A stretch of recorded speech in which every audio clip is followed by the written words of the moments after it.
Welcome everyone to today's webinar. My name is Rebecca. I'm so excited to have you here with us. There is a quick 2-question poll that's up on the screen for people who are joining live. We would love to hear your thoughts in response to that poll. We also have people who are joining live who are telling us in the chat where in the world they're joining us from, and we have people from all over the world, which is really cool. Some quick housekeeping notes. This meeting is being recorded.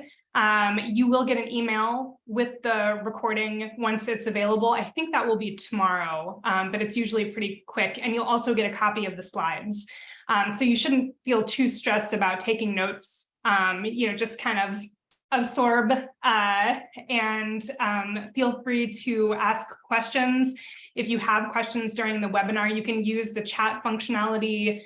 In the chat functionality, you can ask questions privately to the host and panelists. If you do that, then I'll see them and I can respond privately if you have a question that you don't want to broadcast, or you can just broadcast your questions to everybody. You're also welcome to use the Q&A feature if you prefer to use that. So thank you again to everybody for joining.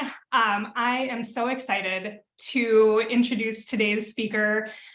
He is the very first employee at Rotational Labs who joined 2.5 years ago, or 2 years ago.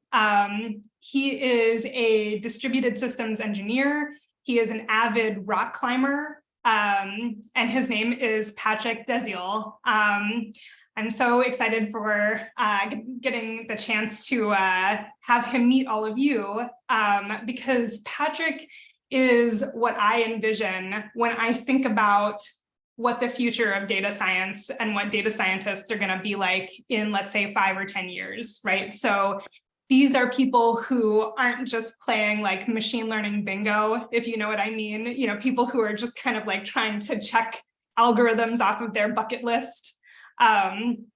He is somebody who is really curious about the applications that our data pass through every day. And that curiosity kind of gives him like a real sense of creativity. He's willing to try out new techniques. And I think he is someone, because of that, who is like all of you out there today who are joining, because I think you're all here to learn about some new techniques, and because you're brave and you're curious and you want to try some new things. So today, Patrick is going to teach us how to predict the stock market. Well, not exactly.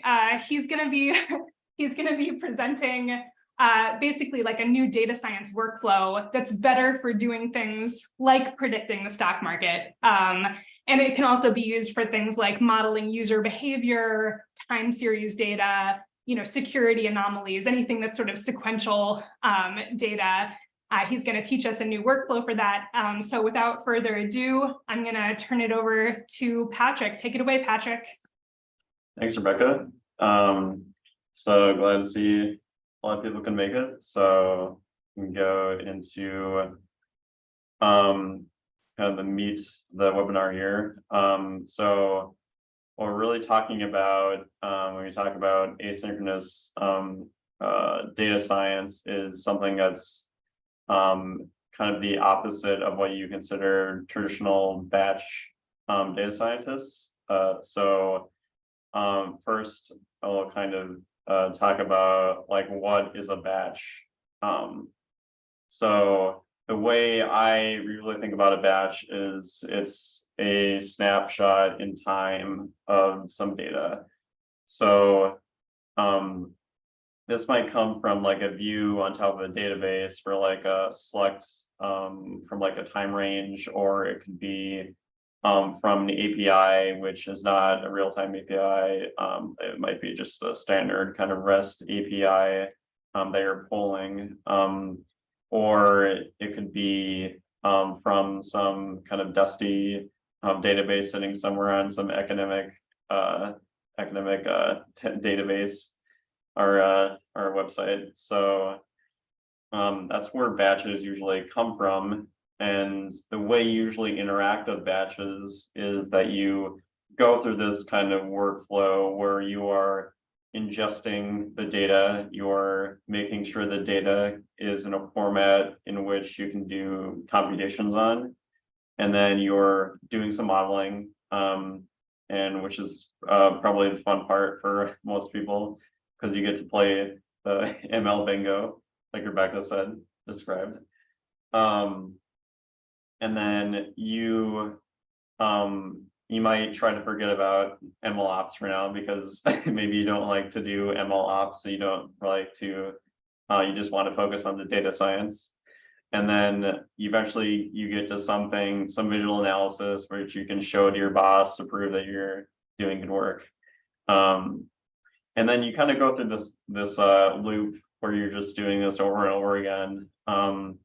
And there are some issues with this that you might have encountered before.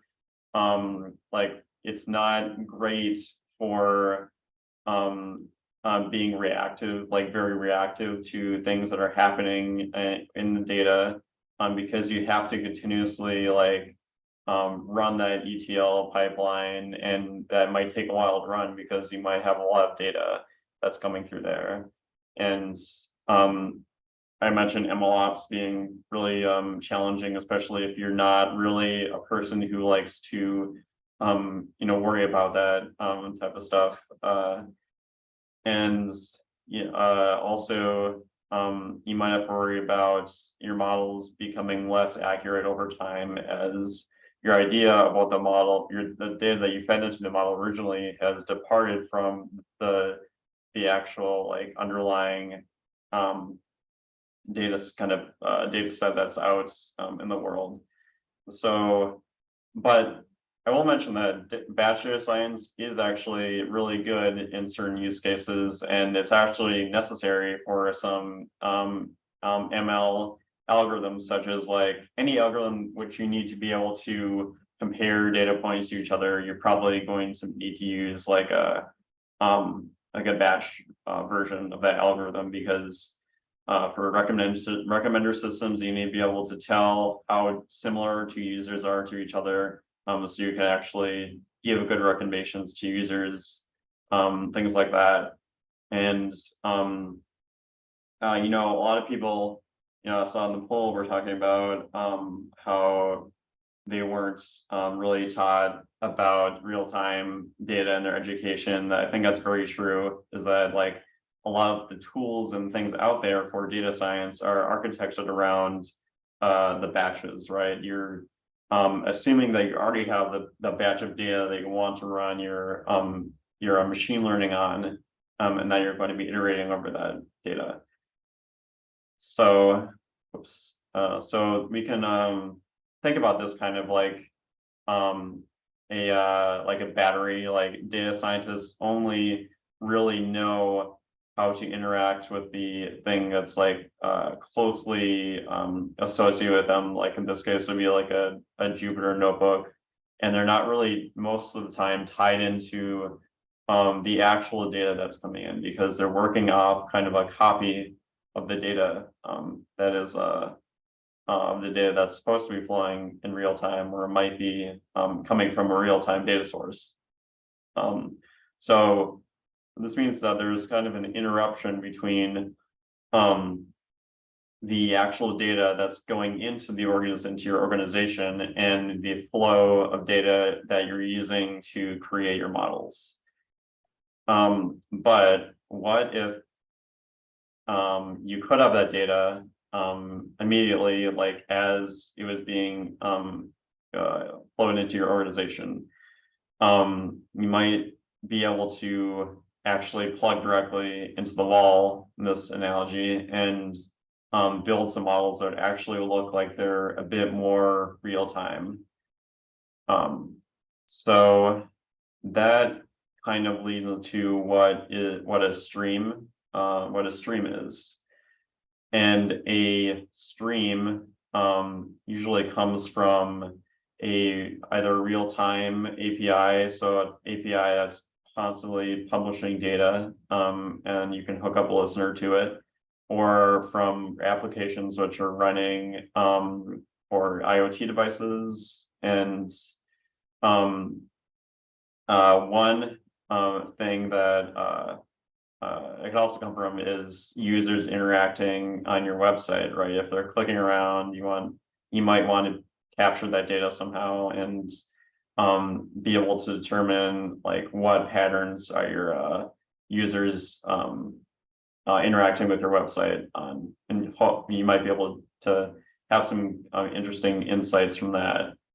And they can also come from just like databases themselves. Like you think about a database as kind of like a static thing where it has like a state from point to point, but in reality, most databases have like an underlying log, which is is recording all of the updates that have happened to the database. And so that's really like a streaming data source if you want it to be.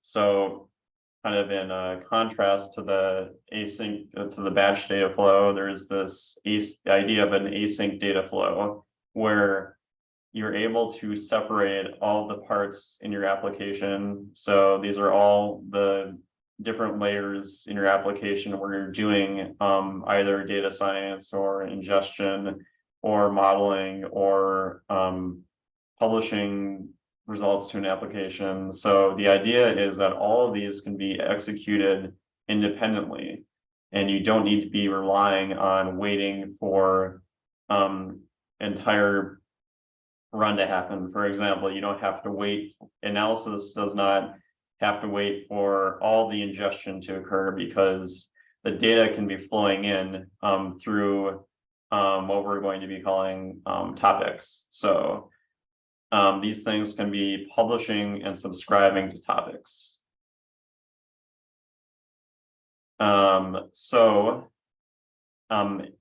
These types of models are this type of workflow is good on things that have models that are relying on sequential data and user behaviors, and you might realize that they're going to be a lot faster because as you're training, you're not training on the entire data set, which also means that you don't have to have all the data set in memory, which is a good advantage for doing some types of data science, because you don't have to be worried about running out of memory and things like that. And but on the other side of the coin, there aren't as many tools that are available right now for doing this type of thing.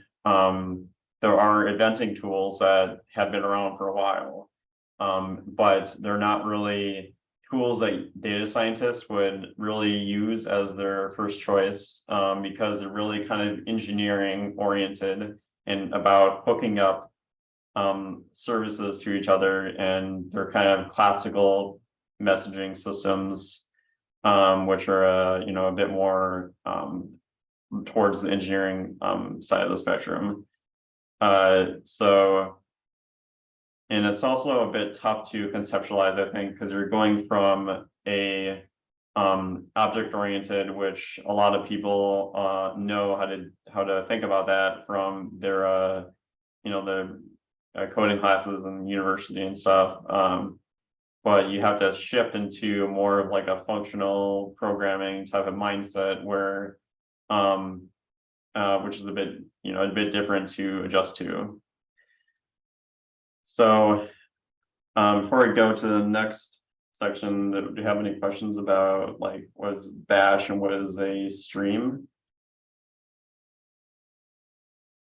I don't see any questions yet in the chat or the Q&A, but I'll keep an eye on them. So folks, if you want to ask questions, just go ahead and put them into the chat or the Q&A feature, and I'll have them queued up for you the next time you ask, Patrick. Okay. So we can talk a little bit more about like what's an example task that your manager might ask you to do, and something that's a bit ridiculous, which was kind of alluded to earlier by Rebecca, is like predicting the stock market, which is not, something that you could ever be able to do in reality, but it is a really good data streaming, like real-time streaming source, because that it's like almost always going to be a source of data, and it's going to be interesting, if not, a bit random, but it's the problem is like if sometimes you're given these tasks and then you're kind of expected to do all the data engineering, all the ML ops, as well as all the data scientists. Well, usually you're just, as data scientists, you just want to do like the data science part because that's the most interesting to you, and you want to focus on how you optimize that process versus like worrying about deploying it into production. But it's like a pretty big concern, right? Because you need to be able to deploy these things eventually, and you want to also be able to know where your data is coming from and how you create reproducible models. So I kind of want to walk through like, what does it mean if you're working on like a batch version of this versus a streaming version of this project. So when you're sourcing data, if we're doing it batch-wise, you might have to load a bunch of data at once. You probably won't be able to load like years and years of the stock market into the single notebook at once, because it's going to be like a large amount of data, and you could process it in chunks. Then you have just creates more decisions for you, like how you actually need to chunk the data, and the process data needs to go somewhere, like it needs to go into another database or into maybe some CSV files that you can read from later. And then even if you do that, you might figure out that you're loading from the wrong data source, or you're missing fields in your data, and you don't have enough data to really do what you want it to do, which means that you're going to have to process everything again, because you don't have a way of like doing things incrementally. You just have to do the entire thing again sometimes, which can take a long time, especially if you're trying to maybe like process news headlines or something to try to get more features into your model. Text processing can take a while to do. So if you decide to go toward the streaming approach instead, you just have to create a publisher, which is reading from a data source, and you can use like a real-time data source, for instance, such as the finhub.io has a really good API because it's free and always available. It's real time, so you can just read from that and then publish whatever data you need to this trades topic. And when I say topic, the topics are really just like tables in like a traditional database, except that a topic captures all the changes over time. Like it'll capture like the prices over all the instances and time that you're they're publishing, and that allows you to do cool things like rewind the stream, so you can process the data again and in a convenient way rather than having to process the entire data at once. So model training, for doing the batch-wise method, you have to train all the data at once, which might be very familiar from your college courses or online tutorials. And you might get a good F1 score from that, but then you realize that well, if I'm only getting the data team that's like giving this data to me is only giving it on like a weekly basis or so, because it's not coming in real time. So I will have to retrain this model every week, and it'll probably take me a week to refine it because the state of the data could change dramatically, which means that I might be 2 weeks out of date, kind of like a worst case estimate, which is really not. It might be good for some use cases, might be okay for some use cases, but for real-time use cases, you really want to be taking advantage of the fact that you can process in real time.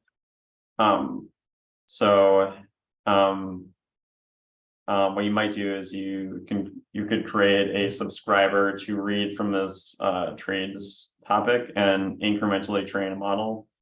And as I said before, the subscriber can operate independently from the publisher. Like, it doesn't need to wait for the publisher to publish a bunch of things. It can just be sitting on this reading from this trades topic, and if like new trades come in, they'll be able to process in real time.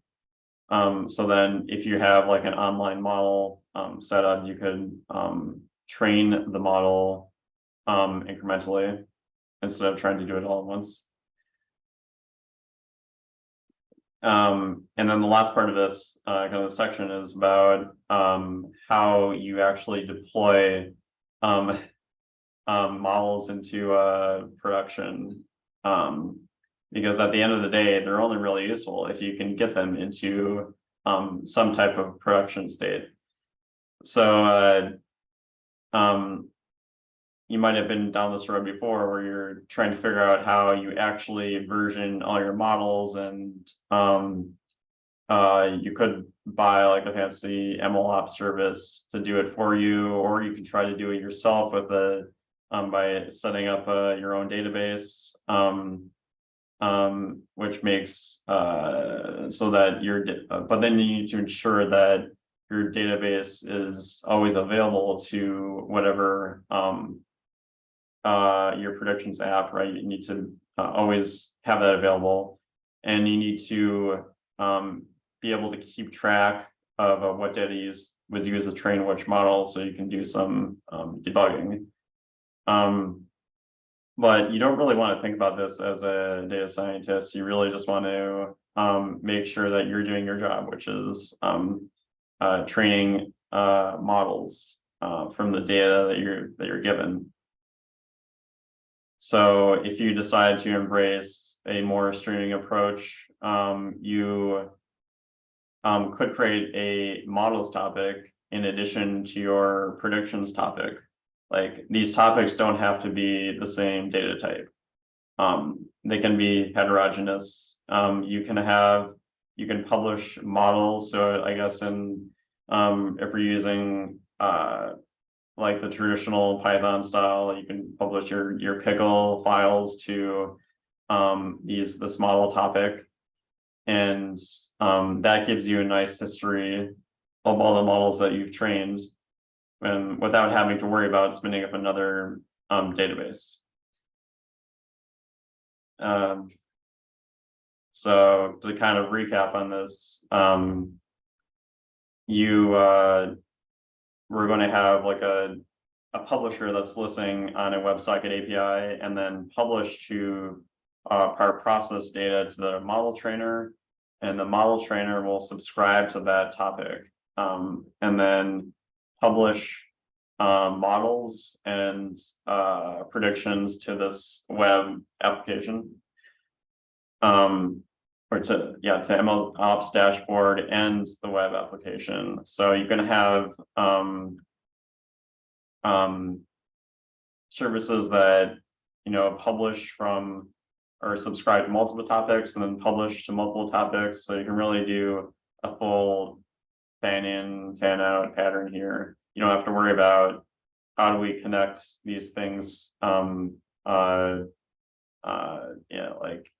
individually. You can just think about what is the data flow that needs to happen. which is like the main decision you have to make as the person who's implementing these data flows. So, do we have some more questions in the chat?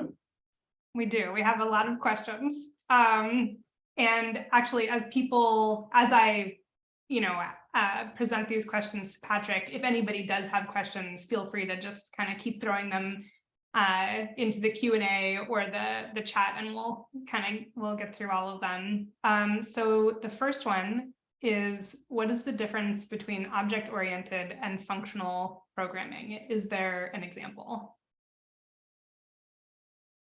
Sure.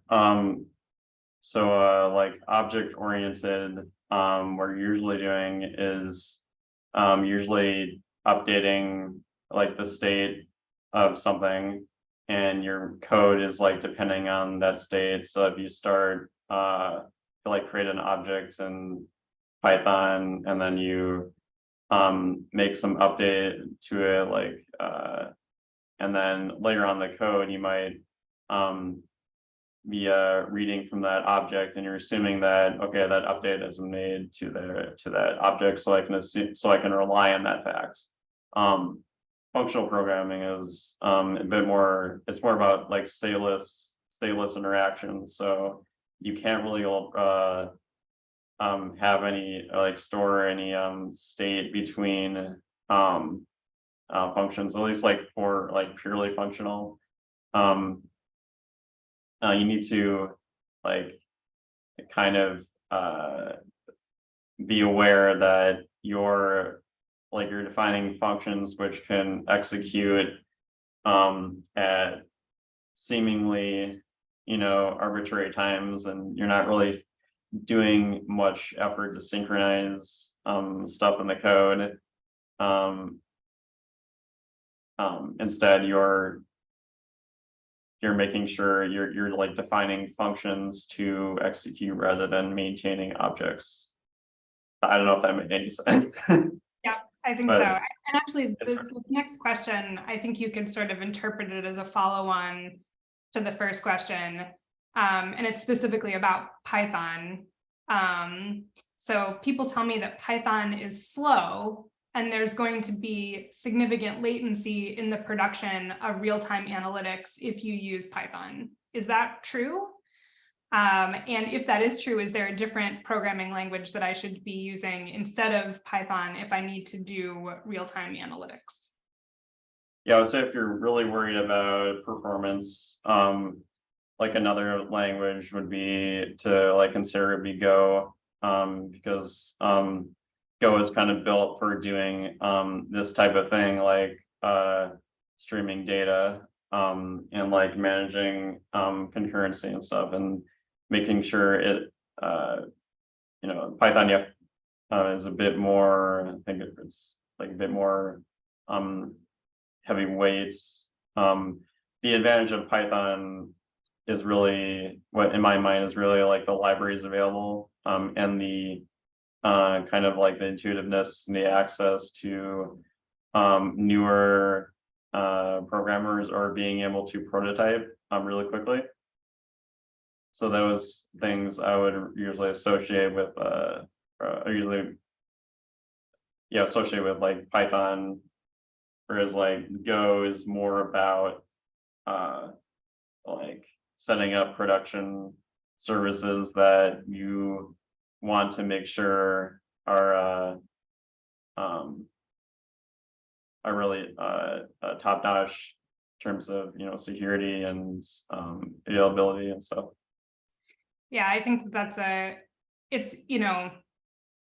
there's always trade-offs between all of the languages, and there's nothing like using a tool that you can leverage well. So if you know Python really well, it might actually be more performant to do anything in Python just because you're more fluent in that language, and it's easier for you to, to kind of build things. But I think it's right, like, what Patrick said, I think I agree. It really comes down to the packages. So if you can find a package in Python that lets you do real-time analytics, it seems like that sort of solves the problem, right? So if you can find a package that will deal with like asynchronous behavior on your behalf so that you can do things kind of simultaneously or concurrently in Python. That's probably the solution. So that's a great question. We have another question. What are some machine learning models that are and are not suitable for online learning? Which is a very good question. And actually, I think that the cool thing about this question is I think that it's a little bit of a moving target. So I will say, if you're interested in kind of looking at this a little bit more, there's a really cool open source library called River, and I'm going to put it in the chat in a second so that you guys can, take a look at it. But River is a open source library that is designed to convert some of the models that you're familiar with to an online learning version. And you might actually be surprised by how many different algorithms can be converted into an online learning format. But anything that requires a big matrix, a big matrix to do matrix multiplication is probably going to be tougher to do in a streaming format. So, but yeah, if you can kind of figure out a way even to break down things into mini batches, then you can kind of get closer and closer to real-time or online learning. So that's a great question. Let's see, we have a lot of questions. Maybe I'll pick one or two more and then we can get back to the tutorial and save the other ones. So let's see, if we're using sequential data that's periodic, does asynchronous data science have a clear way to identify cycles if they extend beyond the window of data that gets saved? That's a great question. Yeah, that's a really good question. So I would say, yep, it depends on if your model has the memory to, well, I guess a few things, like if your model has the memory to remember back in time to those cycles, like you're using a an LSTM, I guess, or if your topic is actually fully persistent, it allows you to go back in time and view even up to the first event, the first data item that was published. You would be able to your subscriber might be able to get access to that, even though when you were processing it initially, maybe you didn't realize that it didn't pick up on the fact that there was a cycle, because you happened to process in the middle of a cycle, in your mini batch or something. Yeah, I think that this is such a good question, and we could probably do a whole tutorial just on this topic, and maybe we should, about how to deal with periodicity in streaming or async models. But I will say that one thing that I think is really key in this question is the part of the question that says, is there a clear way to identify cycles if they extend beyond the window of data that gets saved? And that's a function of which tools you're using. So some tools throw away your data after 7 days. So in fact, most of the tools like Kafka and Google PubSub and all of these tools, by default, they delete data after some period of time. And so you can't easily capture that kind of periodicity unless if you go in and configure your YAML to save things indefinitely. You can make it happen, but it's a little bit of you have to jump through hoops. If you use the right tool will save all of your data from the very beginning, and so you will have a full, complete history of all of the events that ever came through your system. And I think that that's probably another thing to keep in mind is when you're doing data science, you don't really know how much information you need until you know you need it. And so, by default, it's probably good to be picking tools that do persist, that do save the data all the way from the beginning, so that you don't kind of get into a situation where you realize that there might be some periodicity that you didn't capture because you weren't persisting your data. And I'll drop a link in the chat. So this is one of the things that we're working on at Rotational, and we have a free cloud-based tool that does kind of persist these event streams over time, so that you can make sure that the data doesn't get deleted, and you can always go back and read it from the beginning. So great question. There are some more questions. I'm going to save the rest of them though, so that we can get back to your material, Patrick, and I'll keep track of the ones that we haven't answered yet, so we can get to those in the next question period. Okay. Sounds good. So I guess it's kind of a lead into what I was going to talk about, which is PyEnsign. So PyEnsign is a way for data scientists to interact with these data streams without leaving Python, right? So if you're not really comfortable switching to Go, and you don't feel like there's enough library support for machine learning and data scientists, which I think there's certainly not in Go, or some other language which might be better for a more efficient event streaming. You can stick with Python. That's why we created a Python SDK, which we're calling PyEnsign, because Ensign is like the actual server underneath, which is managing all the streams that you're publishing and subscribing to.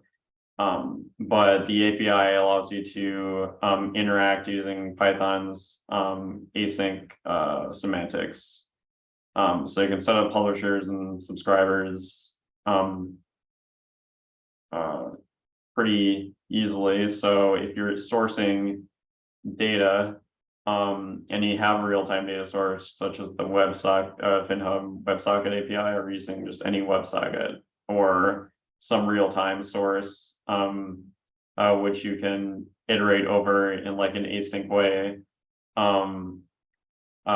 We have you can do in ensign.publish, and you just have to give it the topic that you want to publish to and one or more events, and it will publish these events onto the topic for you and manage all the internal stuff that you shouldn't have to worry about if you're just trying to hook up event streams. Similarly, there's a subscribe API. So subscribing to events from a topic on the other side. And for this, we're utilizing a callback semantics in Python. So when you call subscribe, you're giving a topic. So here we're consuming the trade events, and we're calling our custom ML pipeline to do predictions, and then publishing to predictions and models topics. So in this spot, you could theoretically just insert your own model pipeline here using your favorite real-time Python library. And then so we actually built a demo app to try to illustrate how this might look like. So I think I have it open over here. Yeah. Still running.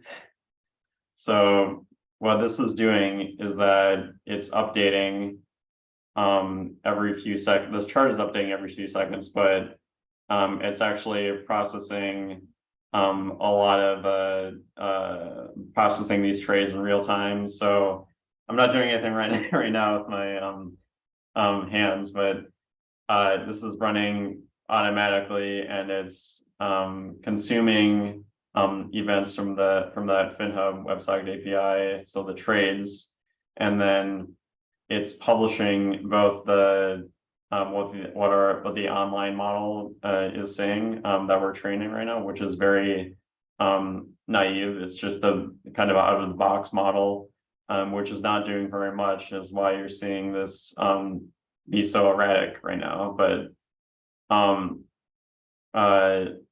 you might, so this is like one example of like what you could do with a tool like this is you can just hook up your data science code to your data stream and create something like this.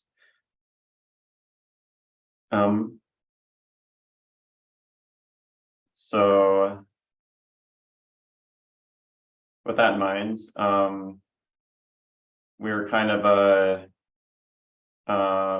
like I feel like there's a lot of you who could probably do better than the minimal amount of time we spent getting the model up and running. So we do have like a section of code here, and like this repository is open source, so you can go and fork it and try to create your own stock market predictor, and at least see if you can do better than us. So it'd be you'd like to see that. So here are all the steps that you would need to do. You just need to get a few API keys, which are all free, and then clone the repo, the PyPredict repo, which is what the stock trades app is currently. And then if you open a PR, we might give you some swag. So yeah. Yeah, I guess we can break for questions again if people have more questions. Okay, we do have more questions. The first one I think is more of a statement than a question, which is that you know, if anybody actually beats our model, they might not care about getting a rotational swag bag anymore because they will have solved the stock market, which is a fair point. So yeah, if this leads you to wealth and success, then you know, enjoy it to all of you. I dropped into the chat two more things. One is a link to trades.rotational.dev, so you can actually see the live dashboard kind of like running. Keep in mind that the stock market does close sometimes. So if you log in, you know, on a US holiday, then it might not be working, and it's just because the stock market is turned off. not our application, but the stock market itself. And then I also put in a snippet of the like 20 lines of code that you would need to change if you wanted to try to beat the model. So it's like literally just like 20 or 25 lines of code to sub in like your better model. So you can check that out and see, you know, what you would need to change to try to improve on the model, on the baseline model that we have out there. Okay, so a few questions. Oh, somebody asked, are you planning on sharing the deck? Yes, we will. So tomorrow or maybe the following day, as soon as Zoom makes the recording available, you'll get an email that has the recording and also the slides. So that will be coming soon. Let's see, other questions. What are the preferred types of databases that can be used to store events? It's a great question. There are actually like a few new databases. I just heard about a new one like a month or two ago called Rising Wave. Is that right? Rising Wave. Yes, so it's another open source. It's kind of like Postgres, if anybody is familiar with Postgres. So I just put it in the chat. So Rising Wave is kind of like Postgres if you're using Kafka already, or if you're using like Google PubSub already, and you just need a place to store your event streams so they don't get deleted after a few days. You could check out Rising Wave. And then the other alternative is to use Ensign. So you can use Ensign, which is our product. You can get a free API key. And as long as you're not doing like, Bitcoin mining, you probably can get away with just using the free version of our product to store your data. So we would love it if you would check it out. I'll put in, or maybe Edwin, you can drop in another link to registering for like a free account with Ensign so that you can use that for event storage as well as event processing. Let's see, other questions. All right, Patrick. How can companies integrate real-time analytics or ML into their existing IT infrastructure and do it without many disruptions? Yeah, so I guess the nice thing about, that's a good question. So the nice thing about doing things in an asynchronous nature is that it allows you to kind of add and remove service as at will. So it's kind of like the microservices design pattern where you really just need to define what the data flows are, and like if you need to add like a publisher like at the end of like at somewhere in your IoT pipeline, you could probably do that like pretty easily. And like once it's been published, the publisher doesn't have to care about what happens to the data afterward, which is like the big deal. You're just kind of like isolating your different parts of your data flow. Yep.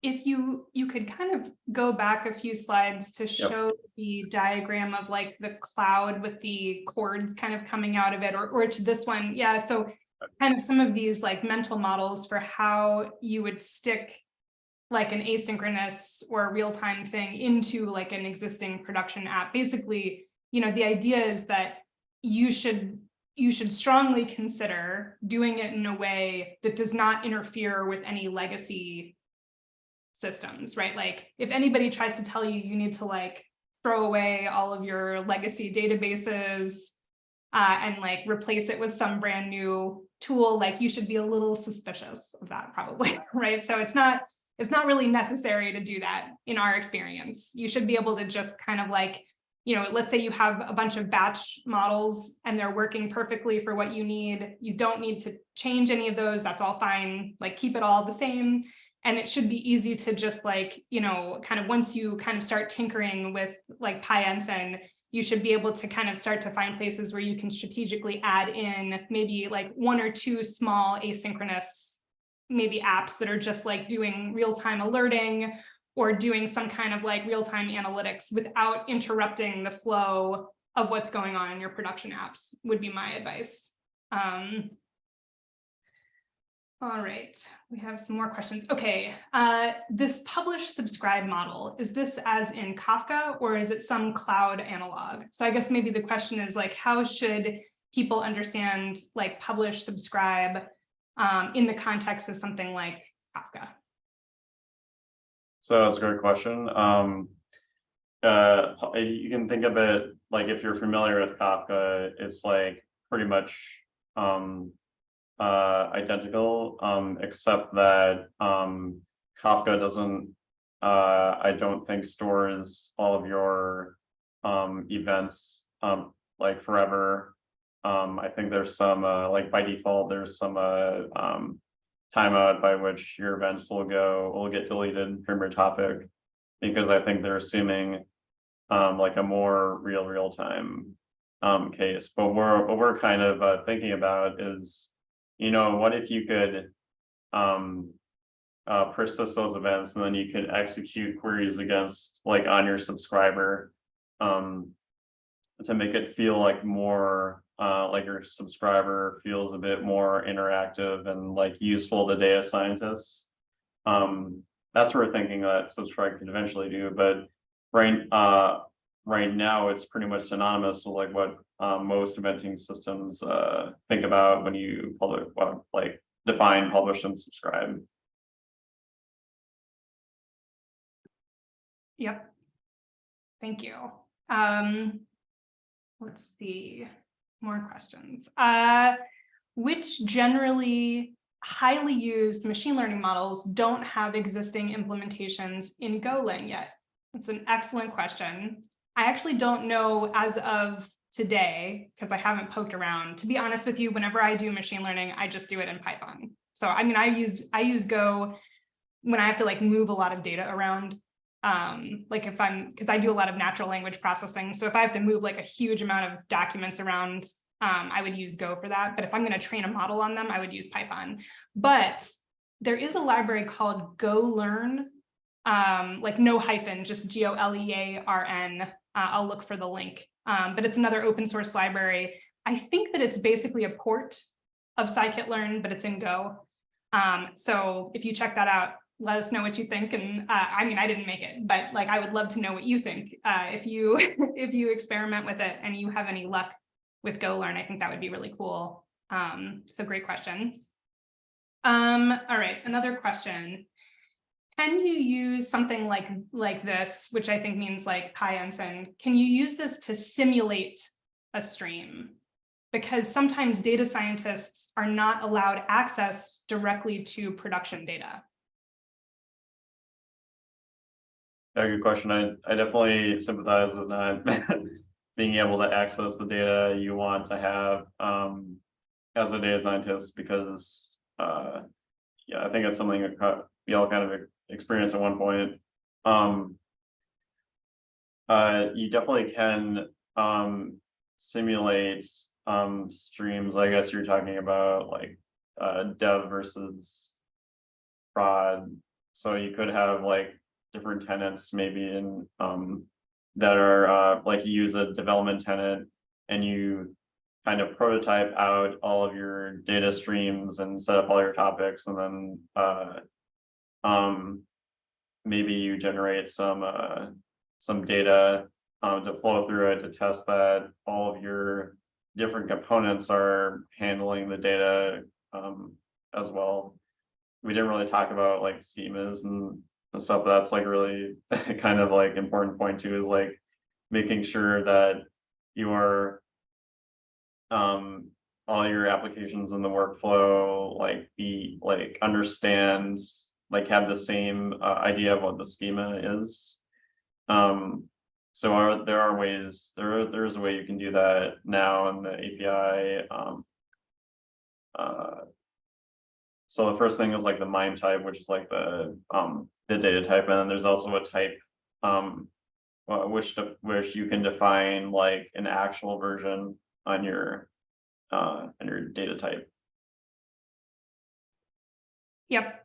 And I think like, you know, honestly, if all you were trying to do is get a little bit of practice with kind of real-time analytics, there's nothing really stopping you from kind of like loading a CSV file into memory and kind of practicing like, you know, training a model or, you know, building some kind of analytics thing that just looks at each row individually, you know, or kind of in order rather than kind of loading them all into memory. So, you know, I think that in the sense of like simulating in maybe the most naive sense, you know, you could also just kind of practice with that so that when you know, theoretically convince the backend team to let you connect up to, let's say, a change data capture log that's coming directly from the database, your model already knows how to handle that kind of data because you've been experimenting with kind of piping rows in like one at a time from your CSV file or something like that. So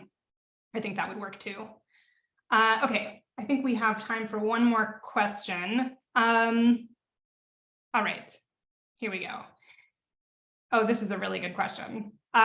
Typically, components like assumptions, model parameters, and performance are validated prior to deployment and redeployment. How does PyEnsign help with these aspects of monitoring when models are synchronously trained with real-time data?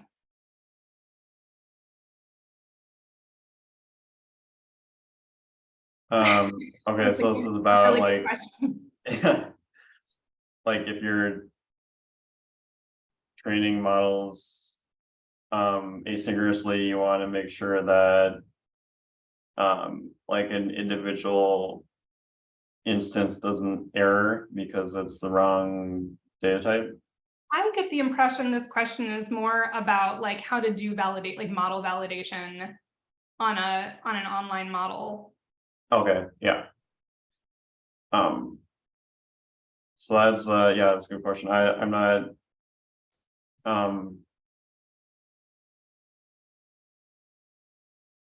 really yeah, so I guess one way to do it is kind of like a visual way like we were looking at before, with a dashboard. You can like visually see it.